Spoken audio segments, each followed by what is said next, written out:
What if everything you've been told about human nature, about cooperation, about the inherent goodness that emerges in tragedy, is a comforting lie designed to keep you docile? What if the very foundation of our social contract is built not on mutual aid, but on a brutal biological truth that only reveals itself when civilization is stripped away? The answers to these terrifying questions have been hiding in plain sight. For over 75 years, the evidence has been buried within the most devastating single event in human history. This is not a story about the atomic bomb. This is a story about what the atomic bomb revealed. Within the next minutes, you will see the unvarnished data from Hiroshima survivor interviews, testimonies meticulously gathered not to uncover this dark truth, but which expose a chilling facet of female nature. It is a truth that society has spent millennia desperately trying to suppress. Before we begin, if you're serious about personal growth, not just the comforting lies but the brutal, unvarnished truth, then you'll find real value in my ebook, The Black Book of Human Nature. It is a practical manual that breaks down suppressed truths of human behavior, giving you the tools to finally understand yourself and the world. Our story begins not in the blinding flash of August 6, 1945, but in the quiet halls of the Radiation Effects Research Foundation in Hiroshima, decades later. Here, among millions of pages of testimony, lies a pattern so consistent, so mathematically stark that it defies coincidence. Researchers seeking to understand the physical and psychological effects of radiation asked thousands of survivors a simple question. What did you do in the immediate hours and days after the bombing? They expected stories of heroism, of community, of the human spirit triumphing over adversity, but the data told a different story, a story of a great sorting. When the social order vanished in a fireball hotter than the sun, something else, something primal, took its place. The initial analysis, focused on physical aid, showed a predictable pattern. Men, even critically injured men, were overwhelmingly likely to form impromptu rescue parties, to dig through rubble with bare hands, to carry the wounded to the river. But a deeper sociological analysis of the narratives revealed a terrifying divergence. The actions of the survivors split along a biological line that most modern theories insist does not, or should not, exist. To grasp the magnitude of this, you must comprehend. You must first feel the visceral reality of that day. This was not a war. This was an extinction-level event visited upon a single city. Imagine you are a 25-year-old man, a factory worker. One moment you are reading a morning report, the next a light brighter than 1,000 suns engulfs the world. The air itself ignites, your skin melts. The building around you ceases to exist. Transformed into splinters, you are thrown through the air, landing in a pile of shattered brick and glass. You are blind, deaf, bleeding. The world is silent for a moment, and then the sounds begin. Not screams at first, because lungs have been seared shut, but a low, pervasive moaning, the sound of a city dying. The sky is dark as night, raining black, oily water, and then through the smoke you see them. The figures, people, but no longer people. Their skin hangs from their bodies in sheets.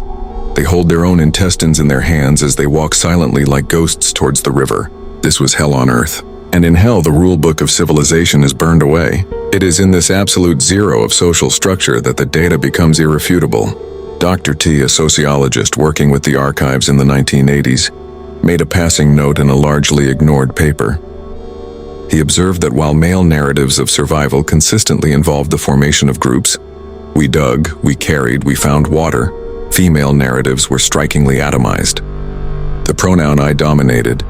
I ran, I hid, I looked for my children. This linguistic difference is not a grammatical curiosity. It is a window into the fundamental operating system of the brain under ultimate stress. The male imperative is coalition. Forged by millennia of hunting and defense, the male instinct is coalition building even in death. The data shows that groups of men, strangers, spontaneously organized to perform tasks that benefited the group, with shocking disregard for their own survival. But the female imperative, the data suggests, is hyper-selective preservation, and this is where the story becomes unsettling, exposing raw survival instincts. Consider the case of Kenji Sato, a name we use to protect the family, but a story taken directly from testimony. Kenji was 28, in a reinforced concrete building 2 kilometers from the blast. The building did not collapse, but every window exploded inward, shredding the left side of his body with glass. Half blinded by blood, he stumbled into the street. He saw a young office worker he recognized trapped under debris. Her leg was clearly broken. Without a second thought, He and two other injured men began trying to lift the beam. It took them 10 agonizing minutes. Once freed, the woman looked at them, said nothing, and immediately began crawling away, not towards the river with the group, but down a side alley. One of the men called after her, "The river is this way." "There is water." She did not look back. She kept moving away. Kenji's testimony ends with a haunting line. "We had saved her, but it was as if we were not even there. She had a look in her eyes I had never seen before. It was a calculation. This was not a story of gratitude or cooperation. It was a transaction, and from her perspective, it was complete.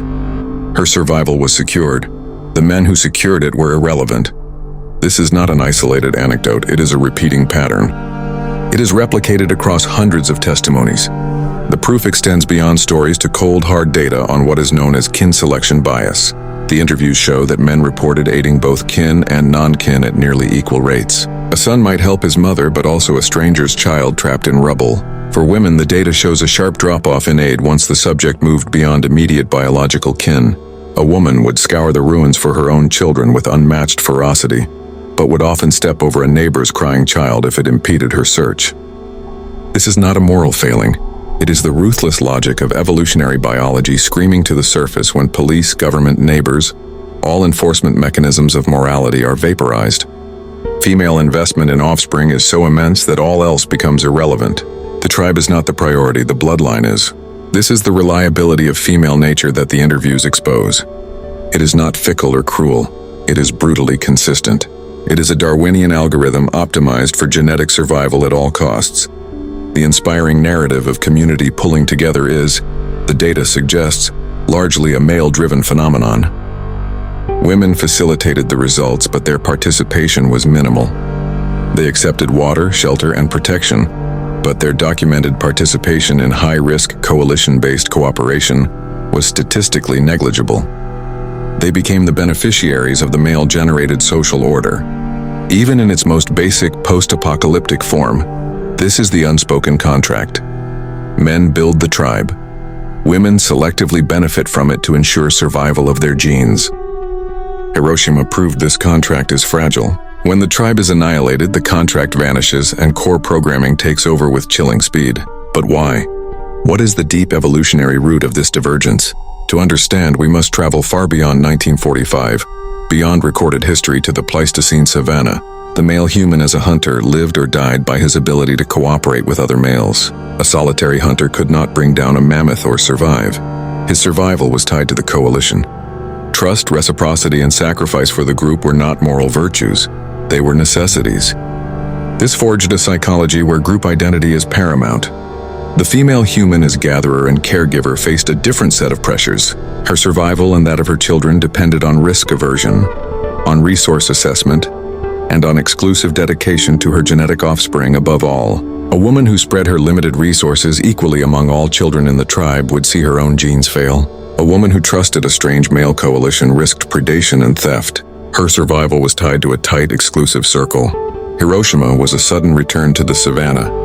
The mammoth was the firestorm, and the responses were written in DNA a million years ago. This is not a comfortable truth, it shatters illusions. It shocks the modern mind, which wants to believe in equality of spirit. But the data from the ashes of Japan does not lie. It challenges our understanding of morality, society, and human nature itself. We built a world that pretends these ancient programs do not exist. We preach a gospel of universal human response, yet the Hiroshima interviews revealed the dark, powerful current of instinct beneath civilization's thin veneer. But the story does not end in Hiroshima's ruins. This divergence was not a singular anomaly. It is a recurring pattern, haunting every major collapse of civilization. From the nuclear fire of Japan to the frozen hell of the Gulag and into plague-ridden Europe, time and again when the walls crumble, the same brutal selection emerges. It leaves historical evidence pointing to one terrifying conclusion about male and female psyche. The question is no longer if this happens, but why we refuse to see it. The Hiroshima testimonies give us an unbearable truth, a snapshot of human nature stripped bare. To dismiss it as a single anomaly born of nuclear horror would be comforting, but false. The pattern exposed on August 6, 1945 is not unique. It is a blueprint, a script that plays out whenever civilization's stage is torn away. The instincts never die. To believe otherwise is to think a lion raised in a zoo would forget to hunt if released.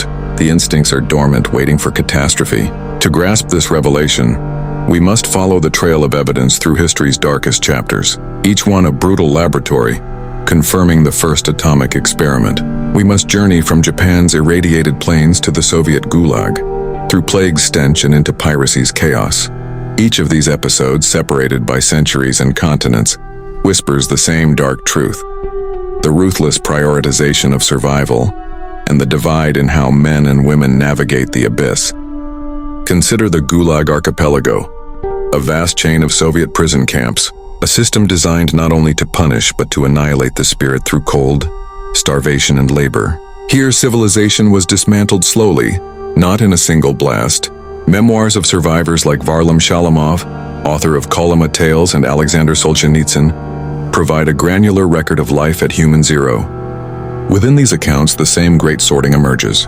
Shalamov wrote with a cold sociologist's eye about the degraded and the bitches. The degraded were almost always men who clung to moral codes, sharing bread, forming fragile bonds of solidarity. Many died as a result. The bitches were those, often including women, who understood survival was solitary. They traded sexual favors for bread, informed on fellow prisoners, or allied with guards for a better work shift. This was not desire, it was cold calculation. The telling pattern, however, revolved around the concept of the pair. In the Gulag, a male-female pair was often the only semblance of family possible, but asymmetry defined it. When a man secured a better post as cook or clerk, he almost always used it to support a woman. He shared food, offered protection, rebuilt a fragment of the world he lost. But when a woman gained position as nurse, cook, or camp official's wife, the outcome was different. Memoirs show women overwhelmingly abandoned the men who once supported them, seeking higher alliances. It was not love, it was resource acquisition. The man's instinct was to build a protective unit, a tiny tribe. The woman's instinct, exposed by the camp's ruthless economy, was hypergamy, securing the best available resources, even if it meant stepping over a benefactor's body. This was Kenji Sato's Hiroshima calculation replayed in Siberian snow. The environment changed, but the nature did not. The same ancient programming was exposed under unbearable pressure. Now transport yourself 7 centuries back to Europe in the grip of the Black Death. Between 1347 and 1351, the plague wiped out up to half the continent. Society collapsed not in a blast but in a creeping tide of fever, boils, and corpses. Church and state crumbled. Priests and doctors died or fled. In this apocalyptic dread, chronicles recorded extraordinary acts of sacrifice and selfishness. Again, the pattern repeated. Giovanni Boccaccio's Decameron, though fiction, was grounded in plague reality. He wrote of groups who fled cities to isolate in villas, but also documented collapse of basic human ties. Municipal records from Florence and Siena reveal a rise in abandoned children. Who abandoned them? The records rarely say, but historians conclude mothers often prioritized survival above all, even abandoning sick or doomed children. Modern studies of caregiver behavior during pandemics suggest a brutal calculus. A mother might abandon an infected child to protect herself or other healthy offspring, knowing her death ensured all would perish. Conversely, archives speak of burial societies, groups of men, often young and unattached, who collected bodies from streets at certain risk to themselves. These were not officials, but volunteers bound by duty. They were like the men digging through rubble in Hiroshima, building coalitions to perform necessary, horrific tasks for the group's survival. Yet there are few records of all-female burial societies. Women's efforts were focused on households, protecting kin, treating their own, or abandoning contaminated homes to save themselves. Again, this is not moral judgment, but observation of divergent survival strategies under stress. The male strategy was extrafamilial, oriented toward the group even as it collapsed. The female strategy was intrafamilial, contracting to the point of the self when the threat became existential. The plague, like Hiroshima and the Gulag, was a historical petri dish, showing these behaviors are not cultural but biological. They are hardwired responses to existential threat.